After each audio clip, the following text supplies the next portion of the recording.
এই দামোদর মাস বা কার্তিক মাসে আমরা কি করি, বেশি করে উপবাস করি। এই মাসে আমরা প্রদীপ দিই, তাছাড়া আকাশ প্রদীপ বা দীপ দিই।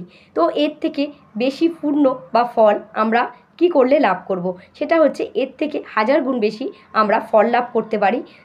তো তার আগে জেনে নেব উপবাস কী। উপবাস মানে হচ্ছে ঈশ্বরের সহিত বাস। আমরা কীভাবে ঈশ্বরের সঙ্গে বাস করব, এর মানে হচ্ছে আমরা বেশি বেশি করে ধ্যান, জপ এবং মেডিটেশন করব।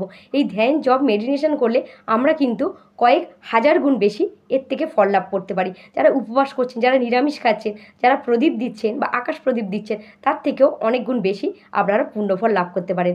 আপনাদের যারা আছে পিতৃপুরুষ, তারা কিন্তু আপনাদের আশীর্বাদ দিয়ে যাবে, তারা নরক হতে উদ্ধার পাবে, আর আপনাদেরও মনুষ্য জন্ম সফল হবে। সেই জন্য আপনারা কী করুন, বেশি বেশি করে ধ্যান, জপ এবং মেডিটেশন করতে থাকুন। তাহলে কিন্তু এর অনেক বেশি আমরা ফল লাভ করতে পারবো এই দামোদর মাসে। তো আপনারা বলতে পারেন যে আমরা সবাই সংসারী, আমরা এত ধ্যান, জপ, মেডিটেশন করতে পারবো না।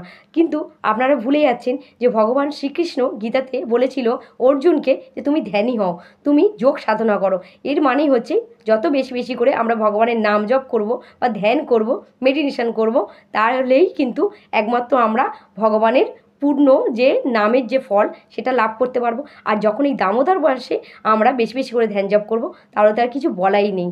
কারণ কি, এই দামোদর মাসে যত বেশি আমরা নাম জপ করব বেশি বেশি করে ব্রহ্ম মুহূর্তে উঠে, তাহলে কিন্তু আমরা এই ব্রতে 1000 গুণ বেশি ফল লাভ করব আমরা নাম জপ করে। তাহলে আপনারা প্রত্যেকে বেশি বেশি করে নাম জপ ও ধ্যান অবশ্যই করুন।